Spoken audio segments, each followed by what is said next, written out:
सदन के पहले ही दिन कई सारे हंगामों के साथ ये सदन शुरू हुआ है, तो वहीं दूसरी ओर सदन के बाहर विधायक अंबा प्रसाद भी बैठी हुई हैं अपनी बातों को लेकर के।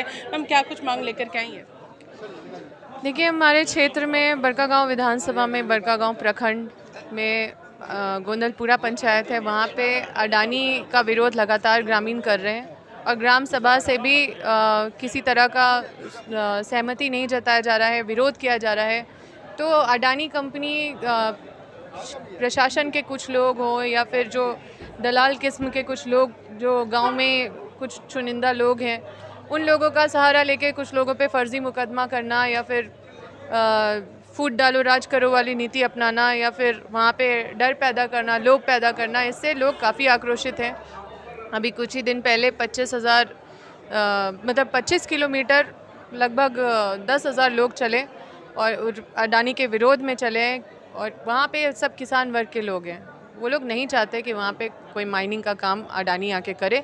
तो जब ग्रामीण नहीं चाहते तो ज़बरदस्ती और छलपूर्वक, बलपूर्वक ये बिल्कुल हम लोग उसके खिलाफ़ हैं और चाहते हैं कि जब वहाँ ग्राम सभा और जब ग्रामीण नहीं चाहते तो अडानी वापस चले जाए। मैम, 1932 हो, 27% ओबीसी आरक्षण हो, मॉब लिंचिंग का विधेयक हो, तीनों ही विधेयक को सदन में लाने की तैयारी चल रही है, लेकिन अभी तक राजभवन से चीज़ें स्पष्ट नहीं हुई हैं। क्या कुछ आप लोगों ने मांग की थी? देखिए, ये सब आप लोग भी विटनेस हैं कि जब से हमारी सरकार बनी है किस तरह का रवैया अपनाया जा रहा है। एक गवर्नर का कुर्सी, एक गवर्नर का पद एक संवैधानिक पद होता है। वो एक बिल्कुल राजनीतिक रूप से प्रेरित नहीं होते हैं। उनको जो राज्य हित में सही लगता है वो काम करते हैं और ये राज्य हित के लिए सबसे गंभीर मुद्दा है जिसको हम लोगों ने आगे बढ़ाया। ये राज्य हित के लिए बहुत ज़रूरी है और इस पर बहुत गंभीरता से इसको जल्दी से एक विशेष सत्र आहूत करके इसको भेजा गया था। लेकिन नियमतः उनको अगर कोई चीज़ पे अगर ऑब्जेक्शन था या उनको लगता था कि विधेयक में कुछ गड़बड़ है, गलत लिखाया गया है, तो उसको एक संदेश के माध्यम से विधानसभा में उसको प्रस्ताव को लाना चाहिए या फिर अपने संदेश तक हम विधानसभा में पहुंचाना चाहिए, क्योंकि ये विधानसभा से पास हुआ है तो विधानसभा से में संदेश आना चाहिए था। तो वो संदेश आने से हम लोग उसको या तो सुधार के भेजते, क्या कमी है उसमें वो पता चल पाता, क्योंकि ऐसे तो हम लोग जो लोगों के हित में है वही चीज़ भेजा गया है, काफ़ी सोच समझ के भेजा गया है। और ये बहुत दुख वाला विषय है कि झारखंड अलग होने के बाद लगातार, अब देखिए, बाबूलाल मरांडी के टाइम से ही 0% आरक्षण कर दिया गया है ओबीसी का 7 जिलों में।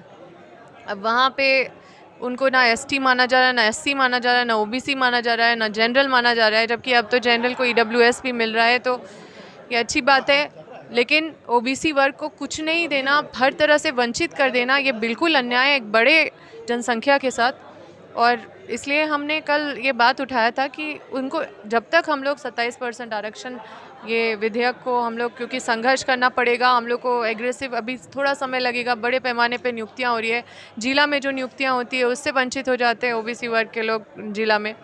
तो वैसे में ईडब्ल्यूएस में जो ओबीसी है उनको ईडब्ल्यूएस का मान्यता। मैम, नियोजन और नियुक्ति की बात कर रहे हैं, 26,000 शिक्षकों की बात कर रहे हैं, उनकी भी बहाली आ चुकी है, लेकिन जेटेट अभ्यर्थियों का कहना है कि हम लोगों को 2016 के बाद से एक बार भी नियुक्ति प्रक्रिया से गुजरने का मौका नहीं मिला है। तो उनका कहना है कि हम लोग सीधे तौर पर नियुक्ति करनी चाहिए, जो उनकी पहले वाले नियमावली थी उसके अनुसार। सीटेट बोल रहे हैं कि हम लोगों को मान्य जगह मिलनी चाहिए, वैलिड हम लोगों को करना चाहिए, क्योंकि राज्य में पिछले 7 सालों से जेटेट की परीक्षा नहीं हुई है। बिल्कुल सही बात है, जेटेट और सीटेट को एकोमोडेट करना होगा, ये राज्य की जिम्मेदारी है और उसके लिए हम आज माननीय मुख्यमंत्री जी से भी बात करेंगे। कुछ स्टूडेंट्स का मुझे कॉल भी आया था और निश्चित रूप से आज माननीय मुख्यमंत्री जी से बात करेंगे। उनको भी जगह देना चाहिए और वो भी मतलब एक इम्पोर्टेंट, मतलब सारे देखिए, फ़िज़िकल एजुकेशन में भी कुछ बच्चे आए थे, वो भी कह रहे थे कि उनको भी सब्जेक्ट में कहीं एकोमोडेट नहीं किया गया, उनके सब्जेक्ट को भी। तो निश्चित रूप से इन सबको देखना होगा और हम आज इस बात को रखेंगे भी और मुझे पता है कि माननीय मुख्यमंत्री जी इस पे संवेदनशीलता से विचार करेंगे।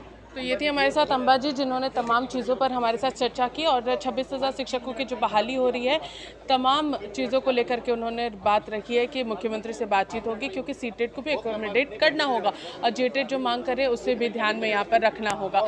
तो इन तमाम चीज़ों को लेकर चर्चा हुई। 1932 खतियान हो, 27% ओबीसी आरक्षण, तमाम चीज़ों पर हम लोगों ने इनसे बात की। फिलहाल हमारे साथ इतना ही। सहयोगी विशाल के साथ मैं पूजा, लाइव इंडिया, रांची।